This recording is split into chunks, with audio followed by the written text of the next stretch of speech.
We got our rants. We got our wrenches. Let's hit it.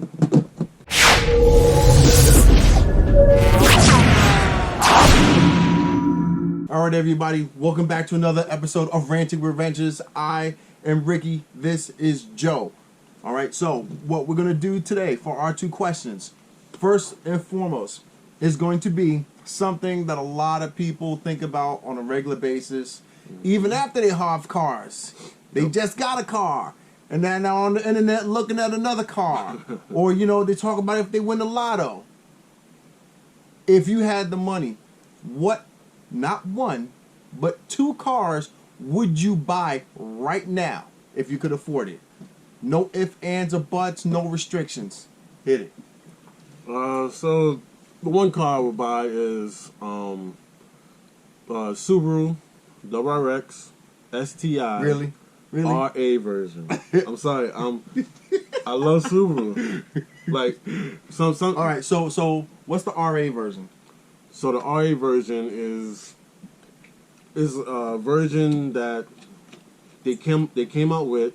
I forgot what year, but maybe I think it's like a 2018, 19. They probably come out with it every year, but it's a limited edition. They only make like 500 of them. So it's a Japanese spec. Yeah. Okay, so it's something that you're not going to get in the States. So No, you get in the States, but it's a limited amount, like the Type R. So Subaru has two of them that come out limited. I believe this is the first. I believe this is the first time the Type R's come stateside for the Honda Civics. I believe it's the first time it's come stateside. They're still limited, so they make like 600. Okay. So Subaru has the RA and the S209. Okay. Which is a limited versions that they make in the States for people. That and the S209, that's like the new. That's what they're gonna have coming out now in the States, where you can actually order it. That came out last year. Yeah, last year. Mm-hmm. And then that actually sparked an entire separate division of STI, or like the blossom, like the blossom red color set of cars. Yeah. So they're going to include the BRZ in that, the STI. I believe they're even going to involve the Forester in that. I think they're going to have a decent line of vehicles that fit into that whole STI performance segment. Yeah. So I know they have the what is it? I think the Forester, like you said. Yeah, the Forester. I've seen that on the internet now. Yeah. STI and the BRZ, they've already come out with a newer one, which I'm not going to touch too much on that because I want to discuss that in another video sometime down the road. But what's your second car? So, my second car, you may not agree on this. But ever since I seen it, I was like, you know what? I would like to own one of these. Ford RS. What do you think about that? I think you stole one of my cars. Ever since I seen it, because I was watching, what was it? I was watching some, maybe, what's that car thing on YouTube? What's that car thing on YouTube? Because they like 100,000 of them. It's a well-known one. I'm trying to think of it. Well, it's a car channel. It's a bunch of them. But this one is pretty much famous, where they did the WRX. They did the RS. Throttle House? Maybe. I think it's Throttle House because the last video I seen with the RS, it was a drag race between. I think it was the GTI, the Golf R, the WRX, and the RS, and the Focus RS. And then they did the one with the Veloster N. Okay. The Veloster N was in it. Yeah, but that's not even fair. That's like winding up a toy mouse. And not to say that the Veloster is a toy, but that's like winding up something that, you know, this little and freaking weighs about as much as my keychain, and telling it, you know, to fucking and telling the all-wheel drive car that's like 3,500 pounds to keep up with it. But you're right. But the Veloster N did perform really good in that. Oh, that thing, the Veloster N is an amazing car. And the RS came in, I think, first. Okay. 405 horsepower, straight out of the the Ford Focus RS. I want to say the final year, the 2018, got a boost up to, I want to say, 350. And the 16 and 17, I think had like, I want to say 330, 335. They did kind of an Evo type of thing. So like the first 2 years of the Mark III, I was like 330 something at the crank, and then the final year, I think it got a boost up to like 350, and the only color that comes stock is that red. Oh, the red. Yeah. Okay. So if you see a red Focus RS, more than likely it is the 2018 final year version. I seen one at work. Yeah, there is one at the job. Yeah. Yeah. Okay. So I like that. So what's on your list? I'm going to start off with the car that Joe stole from me. The Ford Focus RS would be my first choice. Not a daily car, but something that can, I can go out, have fun with in the snow, take to car shows, maybe even take to the track. Ford does have I forget what it's called, but it's like it's a performance like week that you can sign up for. Go out to Utah, they have their own track out there, and they actually teach you how to make full use of the car and drift mode and everything. That's cool. So that's one reason why I would like it. Two, I have been following the Ford Focus ST and the RS since I want to say 2005. When I had my second one, which was a ZX3, and it was the two-door hatch stick shift, the one that I had the modified head on that I mentioned in a previous episode. Then I started kind of digging really deep to find out what these cars could really do, and that's when I came across that the UK had the Focus ST, which was about 200 horsepower, and the RS, which used at the time, because Ford owned the controlling stock, the Volvo inline 5 2.5 liter engine turbo. So that was putting out about 290 to the wheels, I believe, and then that was the Mark 1, and then the Mark 2, I believe, was just cresting 300. I believe it was like 305. That's not bad. No. That's And good. a lot of people were dying for that car to come over. It had a really, really large following out in the UK. We'll post a picture down here in the corner somewhere, so you can see what this car looks like, because it really is a fantastic car. People in the UK love it. They even love the Mark III version.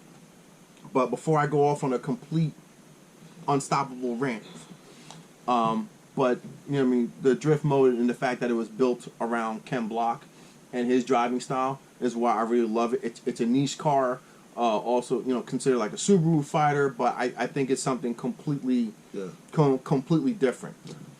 My second car, it's got 2 syllables. All right, 1 sound. And it's based after Jurassic Park. The Ford F-150 Raptor. That sumbitch, serious. You can drive over everything you want. You can park wherever you want. You got a twin turbo V6 in it. The suspension is absolutely ridiculous by Fox Racing. That thing is just, it's comfortable, it's roomy, it's sporty. You get everything you want. You get the ability to tow stuff. You get the ability to race. You get the ability to just take it off road. You can do whatever you want in that thing. It's family, it's fun, and everything in between. Those are my 2 cars. You know what? I had a feeling you was gonna pick that. Listen, I was like, yep. I heard him talking about the Raptor. I knew he's gonna pick it. The one car I do want to give an honorable mention to, because it was kind of hard for me not to pick it. And the only reason why I didn't pick it was because of, like, maintenance. And then, obviously, if whatever car I get, I've got to be able to work on it myself. the Porsche 718 Cayman GT4. That is I want to say a 4-liter flat 6. It's non-turbo, but that thing is amazing. It is a high revving car, and you know it's nice. It's really nice. That thing throws you back in the seat every single time you get on the gas pedal. But again, like, I would be too afraid. Like, it's so expensive of a car, I would be too afraid to touch it. I think that one, like, I think the GT4 is like right before you start entering 911 turbo range, and it's like 125 grand, I want to say. I'm not 100%, but you know, I mean, you can get them, you know, cheap-ish for Porsche prices, like 66K. Okay. But at the same time, for 66K, I could get a brand new Ford F-150 Raptor and just destroy whatever's in front of me. I've seen a couple videos of that thing racing. It's a monster. It is. I'm not even gonna lie. It is a savage. Like, I would be willing to match that up against diesels. Like them diesels that line up against like Evos and Subarus, and then you see the big puff of black smoke and the thing is gone. I would line up the Raptor next to those. Might still get whooped, but I don't think it's gonna get whooped as bad as because the torque that this thing has is ridiculous. Twisting chassis. But how much torque it comes with? About. It has to be in like a 300 range or something. I think it's actually in the 400. 4? I believe. That's crazy.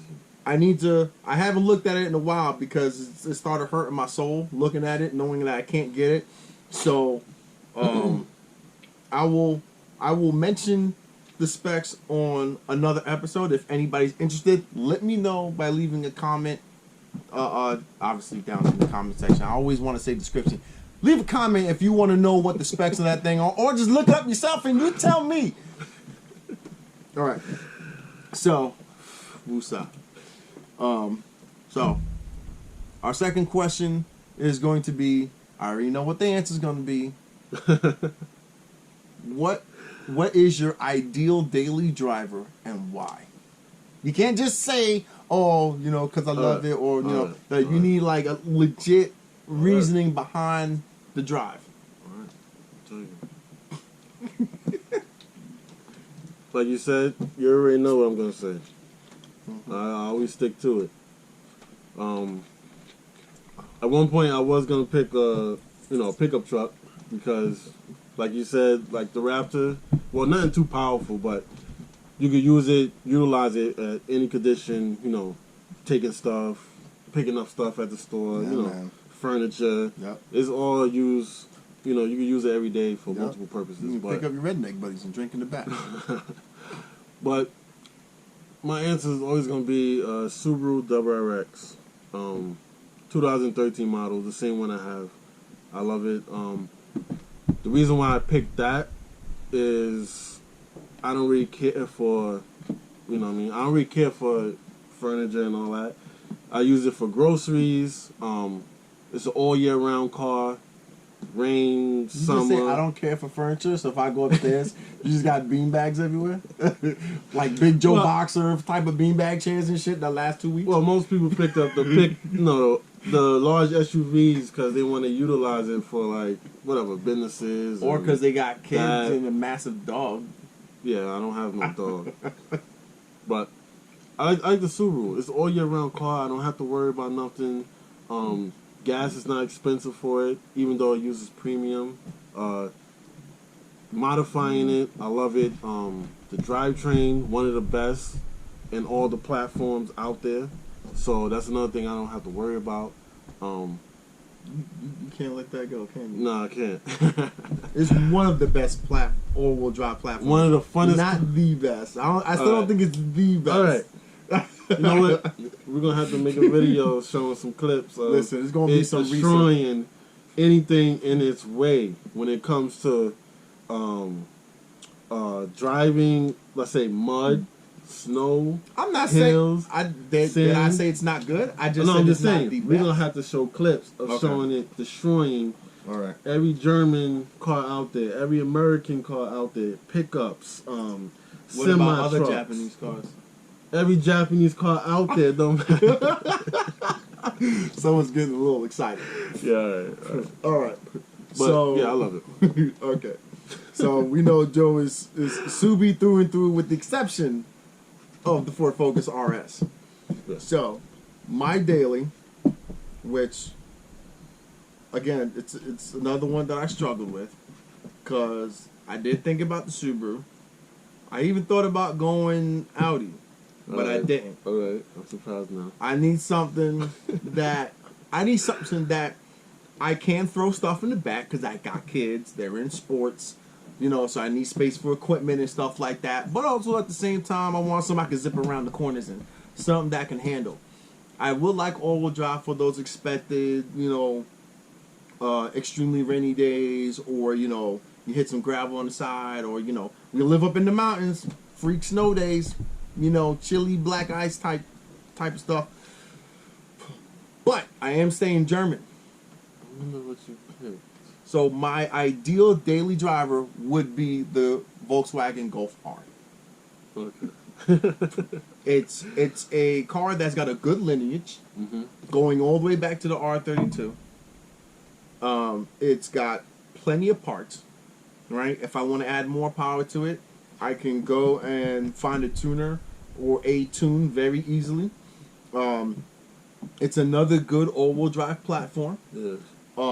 Probably a little bit better gas mileage, because the way they have it set up, it's more of a slip and grip with the halodeck system versus the full-time all-wheel drive the way a Subaru is. Yeah. But I've got space with the hatch. I can fold down the seats, and so like if y'all have never driven a hatchback, trust me, them things are surprising. It's a substitute pickup. Kinda, yeah. You know what I mean? It's like a poor man's pickup, because you can fold them back seats down, and you'd be surprised what you can fit. You can't have no one else in the car with you, depending on the size, but still, But yeah, I can put my kids in the back, wife in the passenger side, or I can just drive by myself and throw it around. I can take it out in the snow, take it out in the mud. You know what I mean? Don't have to worry about getting stuck. So that is my daily driver pick. I can see that. I know you mentioned that a couple times to me about how you wanted the R. Yeah, but it's also a bit more comfortable. Yeah, it is. You know what I mean? Subaru is a very raw experience, which I kind of like about that. Like I like that brutish personality that the Subaru has. But when you look at other cars, German cars tend to be a bit more refined in what they're giving you. Why they tend to be a little bit heavier, because they're trying to get the comfort along with the power. But yeah, I think that would cover all of my daily needs. I can go shopping and not have to worry about destroying the eggs with the Rumble on the way home. Yeah. That's a good choice. I like the German cars. I ain't gonna lie, I like them. Especially the interior. Yeah, they do an amazing job with those. Regardless of what car you're getting. Yeah. They always give you something to look forward to. Compared to, Japanese, where they'll give you 2 seats and then everything else is just plastic and garbage radio. I mean, in my Subaru. The radio's horrible. The Germans have gotten better with their interiors. Like for a long time, the main thing with the Golfs was those checker style seats. Mm-hmm. Yeah, I mean that's really why I never liked the GTIs, because of the damn seats. I'm like, why I look like that's that race flag. It's like a woodsman was sitting there for too long and in the heat and just peeled off his back and you're stuck in the chair. You know what I mean? They almost got me though. I think it was back in, I want to say like 2003, 2004, where they were selling like the little demon guy that freaking came with each new purchase of a GTI. That like feed your fast or some, and the commercial had this tiny little thing sitting on the dashboard staring at you with an evil smile. So you was gonna get it because of that? Yeah. And this is the problem we got with some people. They buy cars for stickers. No, I also liked it because it would have been the first tuner car or turbo car that I had. It would have been the first car that I had that was something that the car community, you know, had a large group for. You know what I mean? Okay. Because, you know, I've never, you know, even with the Jetta, that wasn't my first choice in getting a car. It was what was available, is what I could afford at the time, and it just so happened to be like, oh, there's, you know, a Jetta for, you know, this price range. You know what I mean? Let me talk to the guy, see how it is. Let me take a look at it. You know what I mean? Like, oh, and I hadn't driven a stick shift in probably like 4 or 5 years. And as soon as I got in there, I was like, "Can I test drive it?" He's like, "Yeah, sure." I peeled out of the drive. I peeled out of the driveway right down here at Dairy Queen, and we headed up the back road. And I was just flying. I just flying up the back road, like went up one of the hills. Probably caught maybe a little bit of air, just enough where you could feel the up and down, but nothing where it slammed. And not to mention, he had a lowering kit on it, so I was taking turns. I was like, "Oh, I like this, bro. I like this." And it had it had that poppy, gurgly exhaust. Okay. Not the one that, like the one I have now is better, because that one sounded like really hollow. The one I got now sounds more throaty. But yeah, that's what made me buy the Jetta. So I believe we've covered what we need to cover. Yeah, I believe that's it. All right. So stay tuned for next week for our next episode. Yes. Do not forget, share, comment, like, unlike, subscribe, watch some other videos, see what you think, drop some comments. Yes, let us know. Got any opinions, anything you want us to talk about? Drop it. Yeah, absolutely. We also got a Facebook page, WrenchHeadsTuning. We also have the Instagram page, WrenchHeadsTuning. I just posted some stuff as far as the turbo upgrade that I'm doing on the Jetta. So, and then Joe is going to be having a video coming out soon for the update on the Subaru. the update status of the Subaru. Yep. All right. So stay tuned, and as always, Wrench Daily. Wrench Daily.